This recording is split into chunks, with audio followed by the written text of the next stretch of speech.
स्वामी जी ने बड़ी बात कही है। तो पैरों की जूती है, नारी नरक का द्वार, नारी नरकस्य द्वारम, स्त्री शूद्रो न धियताम। और हमारी हिंदू परंपरा में तो बोलते हैं कि स्त्री को मंत्र नहीं बोलना चाहिए। बस इतनी दया कर दो। सभी को सादर नमस्ते। प्रतिदिन की भांति आज अपनी कुटिया में एक अनोखे संत पहुंचे हैं, आप दर्शन कर रहे हैं। और पूज्य स्वामी जी महाराज, स्वामी ब्रह्मानंद जी महाराज, आपसे पूरा जानकारी, पूरा परिचय हम लेंगे। और इस परिचय के पीछे पूज्य स्वामी जी महाराज का पूरा घटनाक्रम, और घटनाक्रम के साथ साथ दिनचर्या, और दिनचर्या के साथ साथ स्वामी जी महाराज का जीवन का उद्देश्य क्या, इन सभी बातों को लेकर के अपनी कुटिया में जो भी प्रतिदिन आता है, कोई ना कोई संत आते रहते हैं। तो आज पूज्य स्वामी ब्रह्मानंद जी महाराज हिसार से अपनी इस कुटिया में पहुंचे हैं। स्वामी जी आपका हार्दिक अभिनंदन। और आपका भी बहुत बहुत साधुवाद आचार्य जी, नमस्ते। और आपके चैनल के माध्यम से जुड़े हुए सभी दर्शकों को भी मेरी सादर प्रणाम। आप सभी भी नमस्ते और प्रणाम ले लेंगे स्वामी जी का। और स्वामी जी, जैसे ही मुझे बहुत खुशी होती है, आपको भी होनी चाहिए। यदि आपके घर में कोई अतिथि आता है तो उसका अतिथि सत्कार करना चाहिए। तो मुझे अच्छा लगता है, कोई भी संत आता है तो मैं उसकी सेवा करूं, उसकी शुश्रूषा करूं, भोजन कराऊं, पानी पिलाऊं। ऐसा बहुत सा कार्य जो अतिथि सेवा में होता हमें करना चाहिए, उससे आप भी प्रेरणा ले। और साधु संत वैसे ही किसी के घर में नहीं आते, लोग तो लाखों रुपए दे करके चरण फेरा, पग फेरा करवाते हैं। आज हमारे यहाँ स्वामी जी बिना किसी सूचना के आए हैं, और उनके साथ साथ कुछ बेटियां भी, बच्चियां भी आई हैं। तो सारी बातें आपको स्वामी जी के मुखारविंद से हम लोग सुनेंगे। तो इसके साथ साथ मैं आपसे निवेदन करना चाहता हूं कि आप लोग, आपके घर में कोई अतिथि, अतिथि उसको कहते हैं जिसकी कोई तिथि नहीं है, उसको अतिथि कहते हैं। और उसी की सेवा करने में आनंद आता है। अपने रिश्तेदार को बुला करके, अपने आप चाचा को, ताऊ को, बुआ के लड़के को, किसी अपनी बहन को बुला करके आप कहो कि मुझे अतिथि, मैंने अतिथि सेवा कर दी, उसको अतिथि सेवा नहीं कहते। जो बिना तिथि के बाहर से अपने सामाजिक कार्यकर्ता लोग आते हैं, देश राष्ट्र की चिंता करने वाले लोग आते हैं, देश धर्म को जानने और पहचानने और जानकारी देने वाले लोग आते हैं, उनकी सेवा हमें करनी चाहिए। उसी श्रृंखला में हमारे बीच पूज्य स्वामी जी महाराज पहुंचे हैं। स्वामी जी महाराज, आपका हार्दिक स्वागत और अभिनंदन है इस कुटिया में। और बताइए आज कैसे दर्शन दिए? जींद में ही एक हवन करने के उद्देश्य से हम आए हुए थे। तो हवन करके बालिकाओं ने, बेटियों ने हवन किया। और हवन करने के पश्चात मेरे मन में अनायास ही एक इच्छा जगी कि श्रद्धेय आचार्य जी से मिलना चाहिए। आपके दर्शनार्थ अनायास ही आ गया आचार्य। स्वामी जी महाराज दर्शनार्थ आए हैं। और ये बेटियां जो, इनको हवन कराना आता है क्या? बहुत अच्छी तरह से आचार्य जी। इनको वेद पाठ है और मंत्रों का सही उच्चारण है, यज्ञ, हवन, संध्या, ये सारी चीजें इन्होंने सीख चुके हैं। जब हवन करते हैं तो हवन करते समय मंत्र भी बोलने पड़ते हैं? हाँ, मंत्र बोलते हैं, बिना मंत्रों के तो हवन नहीं माना जाता। तो हमारे शास्त्रों में और हमारी हिंदू परंपरा में तो बोलते हैं कि स्त्री को मंत्र नहीं बोलना चाहिए। नहीं, ऐसा नहीं है आचार्य जी। अपने शास्त्र जो हैं, ये बीच की जो परंपरा को मानते आप, चलती है परंपरा ये गुलामी के समय में चली हुई परंपरा है। जब स्त्री को हे और नगण्य समझा गया है। परंतु वेद में नारी को ब्रह्मा बहुविध है, इस नाम से पुकारा गया है कि नारी तो ब्रह्मा है, जगत जननी है। और ऐसी अपनी संस्कृति में, अपने इतिहास में कितनी ऐसी विदुषी नारियां हुई है, स्त्रियां हुई हैं, जो वेद की प्रकांड पंडिता थी। मैत्री, लोपामुद्रा, गार्गी आदि, सीता, अनुसुईया आदि, जो वेद की बहुत बड़ी विदुषियां थी। बिल्कुल सही बात। तो कोई दर्शक जो है वो, जैसे परंपरा में सुनते हैं कि हवन के लिए कौन आता है? पंडित जी आ रहे हैं। तो ऐसा नहीं सुना कि कोई पंडितानी या कोई विदुषी आ रही है, बहुत कम सुनने को मिलता है। कुछ ही समाज के लोग ऐसा मानते हैं। तो आप, यदि हमारे दर्शक चाहें तो आपके गुरुकुल से, आपके यहाँ से हवन कराने के लिए बेटियां भी आ सकती हैं। खूब जाती हैं। बहुत अच्छी बात है, आप बुला सकते हैं। स्वामी जी महाराज ये कार्य बड़ा करते हैं। और स्वामी जी महाराज, बीच में आचार्य जी मैं कहना चाहूंगा, अगर आपकी अनुमति हो तो थोड़ी सी मैं इस विषय पे, कि मध्यकाल में जब विदेशियों का यहाँ पर आधिपत्य हो गया, दो विपरीत संस्कृतियां थी, ईसाईयत और इस्लामियत। दोनों ही संस्कृतियों में स्त्री को भोग्य वस्तु माना गया है, कि केवल भोग की वस्तु है। और नारी को समानता का अधिकार वैदिक संस्कृति ही देती है, भारतीय संस्कृति देती है, जहाँ पर नारी को श्रद्धेय और पूजनीय बताया गया है। जी। तो उसी परंपरा का हम निर्वहन कर रहे हैं। तो जो गुलामी की जो मानसिकताएं हैं लोगों के, कि नारी तो पैरों की जूती है, नारी नरक का द्वार, नारी नरकस्य द्वारम, स्त्री शूद्रो न धियताम, कि बीच के काल में जो दो परंपराएं चली हैं कि स्त्री को और शूद्रों को नहीं पढ़ना चाहिए वेद, और नारी नरक का द्वार है। तो ये उस संस्कृति का खंडन करने के लिए महर्षि दयानंद जी ने जी जो एक परंपरा चलाई गुरुकुलों की परंपरा की, नहीं नहीं, नारियों को भी पढ़ने का अधिकार है, नारी भी आदरणीय और पूज्य है। बिल्कुल। और आदरणीय जो मोदी जी का अभियान है जी, कि बेटी बचाओ और बेटी पढ़ाओ का जो अभियान है, उसको हम आगे बढ़ा रहे हैं। तो उसको आप कैसे आगे बढ़ा रहे हैं? मतलब आप बेटियों को घुमाते हैं या क्या आपने रखा हुआ है, या क्या क्या क्या चला रहे हैं आप? आदरणीय आचार्य जी, हमने गुरुकुल प्रारंभ किया है, कन्या गुरुकुल। अच्छा अच्छा। तो उसमें बेटियों को संस्कृत का पठन पाठन है, साथ साथ जो आधुनिक विषय है कि गणित है, अंग्रेजी है, इसको भी साथ साथ पढ़ा रहे हैं। जी। पर तो मुख्य हमारा जो फोकस है, जी, जो हमारा केंद्र हमने मान के चला, संस्कृत को आधार बना के चल रहे हैं। भारतीय संस्कृति भारतीय को संस्कृति पुनः को जागृत करने करके के लिए और उसको उठाने के लिए, उत्थान उठाने के लिए करने के विश्व गुरु फिर से भारत बने, बिल्कुल बिल्कुल। ऐसी परंपरा आप जी चलाना चाहते हैं। जी जी। तो आपने जो स्वामी जी गुरुकुल जो बनाया है, तो वो गुरुकुल निःशुल्क है या पैसे लेते हैं, या फिर उन खान पान की व्यवस्था उस गुरुकुल में कैसी है? क्या थोड़ी सी जानकारी आप दोगे? जी जी आचार्य जी, हमारी जो भारतीय प्राचीन सांस्कृतिक परंपरा रही है, वो शिक्षा चिकित्सा जी। दोनों ही निःशुल्क व्यवस्था सेवा के कार्य माने गए हैं, व्यवसाय के कार्य नहीं माने गए। इससे प्रेरणा सरकार भी ले और संसार भी ले और भारत देश के लोग भी ले। स्वामी जी ने बड़ी बात कही है, शिक्षा और चिकित्सा राज व्यवस्था के द्वारा निःशुल्क होनी चाहिए। हाँ, सेवा का कार्य है, सेवा का कार्य, व्यवसाय के कार्य नहीं है, व्यवसाय। धनोपार्जन के कार्य नहीं है। आजकल तो स्कूल से बड़ी बिल्कुल बिल्कुल, शिक्षा से, आज दो सबसे बड़े व्यापार बन गए हैं, शिक्षा भी और चिकित्सा भी। जी जी जी और ये हमारी संस्कृति के ऊपर सबसे बड़ा कुठाराघात है। जी जी जी अगर हमें अपनी संस्कृति और प्राचीन जो वैदिक मूल्य हैं, परंपराएं हैं, जी जी उनको हमें बचाना है, जी जी उनकी रक्षा करनी है, जी तो हमें इन दोनों चीजों को पूरी कठोर वेग के साथ लागू करना पड़ेगा। शिक्षा और चिकित्सा को जी। बिल्कुल निःशुल्क, निःशुल्क चाहे राजा करना का बच्चा हो, चाहे एक भिखारी का बच्चा हो, दोनों को समान आवास, समान आसन, समान शिक्षा और समान भोजन, एक ही आसन मिले, एक ही भोजन मिले, एक ही शिक्षा मिले, एक ही दीक्षा मिले, एक ही कक्षा मिले। बहुत सुंदर बात है। आपको यदि अपनी बेटी पढ़ानी है तो आप अपनी बेटियों को, स्वामी जी ने गुरुकुल का एड्रेस थोड़ा सा बताओगे स्वामी? जी, अभी हमने इसी 5-6 महीने से गुरुकुल ये स्वामी ब्रह्मपुत्र संस्कार कन्या गुरुकुलम राखीगढ़ी की स्थापना की है। जी। तो वर्तमान में अभी हमारे पास 5-6 महीने में 25 बेटियां हैं, 25 जो बच्चियां हो गई, हरियाणा उत्तर प्रदेश से बेटियां अनेक राज्यों से आई हाँ हैं। जी जी। और सारी व्यवस्था निःशुल्क है। राखीगढ़ी कहाँ पर पड़ता है? ये आचार्य जी, जींद से 25 किलोमीटर पर ऐतिहासिक सिंधु घाटी सभ्यता का स्थान है, जहाँ पर प्राचीन संस्कृति के अवशेष मिले हैं और खुदाई चल रही है। उसी साइट के ऊपर ही अपना गुरुकुल है। राखीगढ़ी जो है जिला हिसार पड़ता है और राज्य हरियाणा पड़ेगा। जितने भी दर्शक हैं, यदि कोई भी पूरे भारत से बाहर भी अपनी बेटियों को पढ़ाना चाहते हैं, स्वामी जी ने बहुत अच्छा गुरुकुल बनाया है और बड़ी साधारण व्यवस्था में अच्छी शिक्षा दे रहे हैं। तो आप अपनी बेटियों को पढ़ाने के लिए अब आपको एक विचार और चिंतन करना है कि गुरुकुल स्वामी जी को चलाना है या आप लोगों ने चलाना है। ये सब की जिम्मेदारी है। स्वामी जी ने एक बड़ी बात कही, बेटी बचाओ बेटी पढ़ाओ। मोदी जी ने जो अभियान चलाया है, सरकार ने जो अभियान चलाया है, तो उस अभियान के तहत सरकार भी सहयोग करेगी और आप लोग भी सहयोग करेंगे। तो स्वामी जी, गुरुकुल में जो व्यवस्थाएं होती हैं, जी जी, तो उन व्यवस्थाओं को आप कैसे वहन करते हैं? आप सरकारी नौकरी पे हैं या दान चंदा लेते हैं? कैसे काम चलता है आपका? आदरणीय आचार्य जी, मैं स्वयं सन्यासी होने के कारण तो जो व्यावसायिक आदि व्यवस्था उससे तो मैं पृथक हुई। भिक्षाटन का अधिकार है, भिक्षा मांग के जीवन निर्वाह करने का। तो मैं जो भी मेरे जुड़े हुए लोग हैं, परिचित लोग हैं, उनसे जो भी मुझे मिलता है, हवन आदि के माध्यम से जो मुझे प्राप्त होता है, उससे बेटियों की व्यवस्था चलती है। कोई शुल्क इनसे नहीं लिया जाता।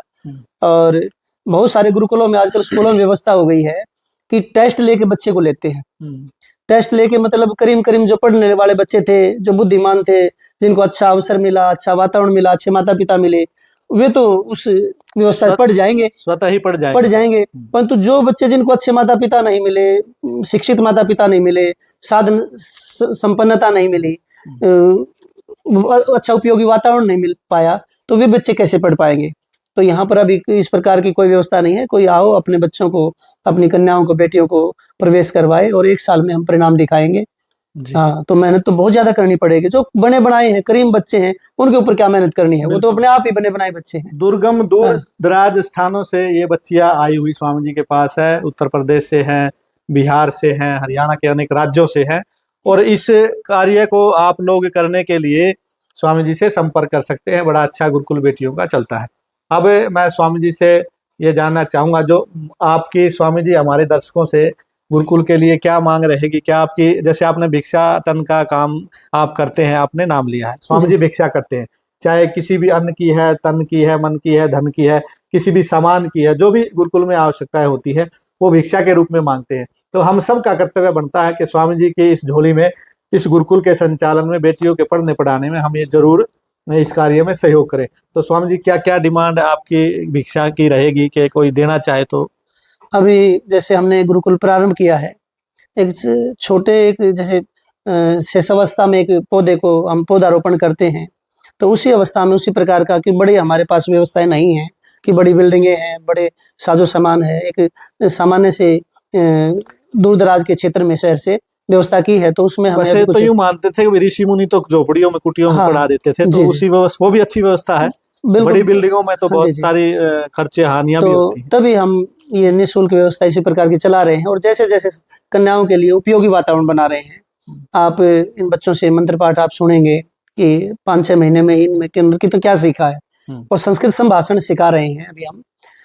लगभग 2-3 महीने में इनको अच्छी तरह से धारा प्रवाह संस्कृत संभाषण भी आ जाएगा, और बहुत सुंदर भजन आपको आप सुनिए आचार्य जी कि बहुत सुंदर भजन ये गाती हैं, और वेद पाठ आदि करवाते हैं, जिससे कि योग स्किल डेवलपमेंट का जो स्किल डेवलपमेंट, आप एक हुनर व्यक्ति में क्या हुनर जी होना जी जी चाहिए, जी जी तो आप वो हम सुनेंगे। जी तो जी आप डिमांड एक बार दर्शकों से जरूर कर दे, ताकि हम सबको ये डिमांड भी और मांग भी नहीं कह सकेंगे, जी जी ये सेवा है, आवश्यकता आवश्यकता है, और जी एक जी सेवा का मौका है। जी तो सेवा करने का मौका सभी को नहीं मिलता, तो हमें जी सेवा करनी चाहिए। लोग दूर दूर जा करके करते हैं, जी तो स्वामी जी महाराज की सेवा हम करें तो तो दूसरे को पता होना जी चाहिए जी क्या सेवा की अब आवश्यकता जैसे ग्रीष्म ऋतु चल रही है, है। तो कुछ जैसे वस्त्रों का भी हो सकता है सेवा, कोई करना चाहे भाई तो वस्त्रों के रूप में सेवा प्रदान कर सकता है।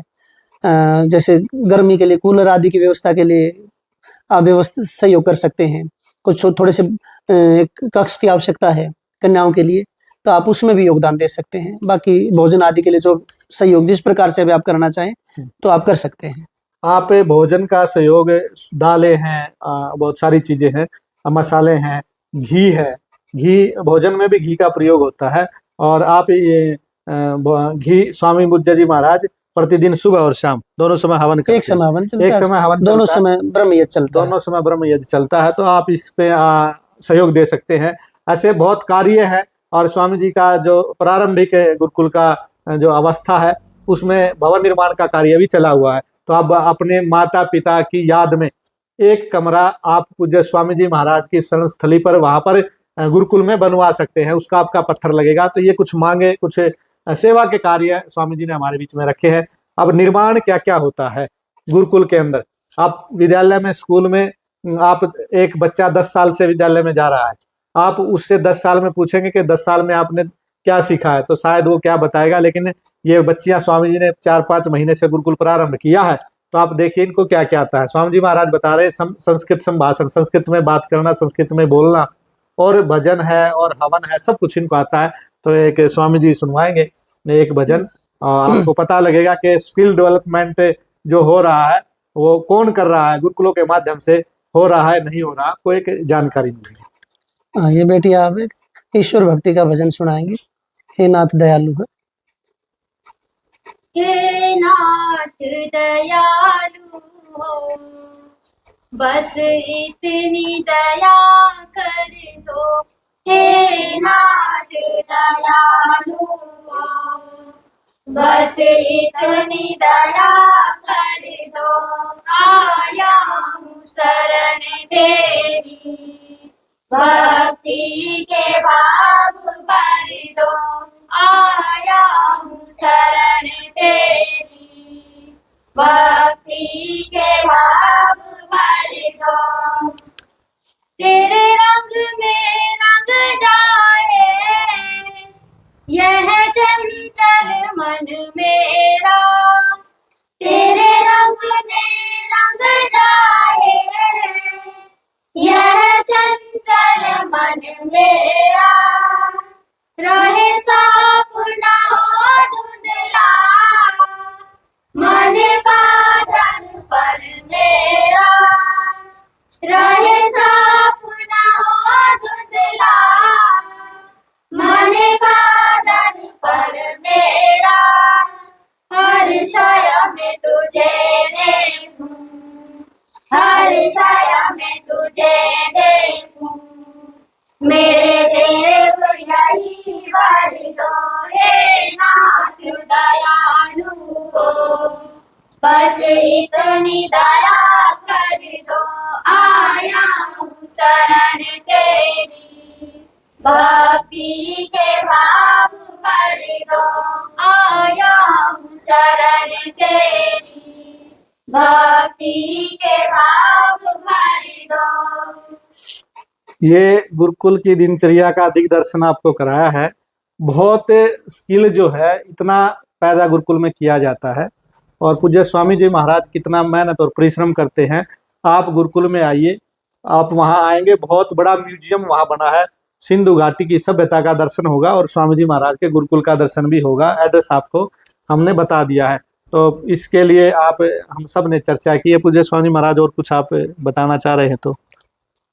मनुष्य की उन्नति में आचार्य जी केवल अक्षर ज्ञान का कोई ज्यादा विशेष महत्व नहीं है, एक सामान्य महत्व है कि किसी चीज को पढ़ सके, परंतु शिक्षा और समझ जब तक उत्पन्न नहीं होती तो व्यक्ति अपने उस अक्षर ज्ञान से कोई विशेष उपलब्धि हासिल नहीं कर पाता।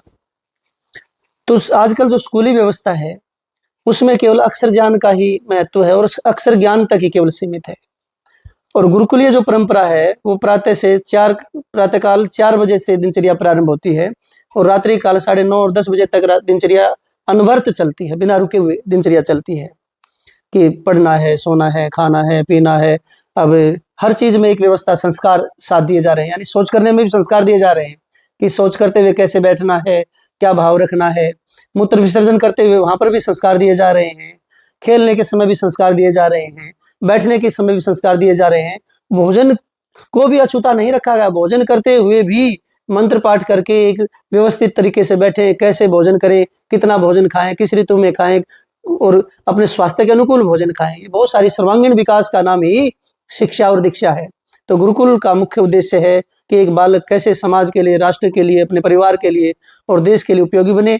इन्हीं व्यवस्थाओं को हम आगे बढ़ाने के लिए गुरुकुल परंपरा को प्रारंभ करने जा रहे हैं। इस परंपरा में, इस चलाने में मेरा विशेष सहयोग आचार्य पूज्य आचार्य योगेंद्र जी महाराज का रहता है। तो मैं सदैव इनसे इसी प्रकार से सहयोग की आशा रखता हूँ। आचार्य जी का बहुत बहुत धन्यवाद, साधुवाद। पूज्य स्वामी जी महाराज का भी धन्यवाद करते हैं और आपसे भी निवेदन करते हैं। देखिए, स्वामी जी महाराज ने कहा कि जो गुरुकुलीय परंपरा में आप कोई मोबाइल खरीदते हैं, मोटरसाइकिल खरीदते हैं, उसके साथ एक पुस्तिका आती है, उसमें लिखा होता है इसको कैसे प्रयोग करना है। ऐसे ही मनुष्य बनाया है तो मनुष्य को कैसे चलना है, कैसे उठना है, कैसे बैठना है, कैसे भोजन करना है, सारी बातें कौन सिखाएगा। स्कूल विद्यालय में सिखाई नहीं जाती है, लेकिन गुरुकुलों में हर दिनचर्या को सिखाया जाता है। और उसी श्रृंखला में व्यक्ति को पढ़ने के बाद क्या होना चाहिए, व्यक्ति स्कूल में पढ़ने के बाद क्या हो जाता है, बेरोजगार हो जाता है, और व्यक्ति गुरुकुल में पढ़ने के बाद क्या हो जाता है, कामयाब होता है। तो इसलिए गुरुकुलीय परंपरा में और विद्यालय स्कूल की परंपरा में अंतर है। पुनः से हमारे देश को गुरुकुल परंपरा की ओर आना पड़ेगा, ऐसा संदेश स्वामी जी का है, हम सबका है। आप सबका बहुत बहुत धन्यवाद। पूज्य स्वामी जी महाराज आए हमारे यहाँ इस कुटिया पर, आपका भी मैं धन्यवाद करता हूँ। और आप समय समय पर जरूर हमारे को दर्शन देते रहे। जब भी आपकी इच्छा हो, ये कुटिया आपकी है, सभी साधु संत आते हैं, इसी प्रकार आपको भी आना। धन्यवाद। धन्यवाद।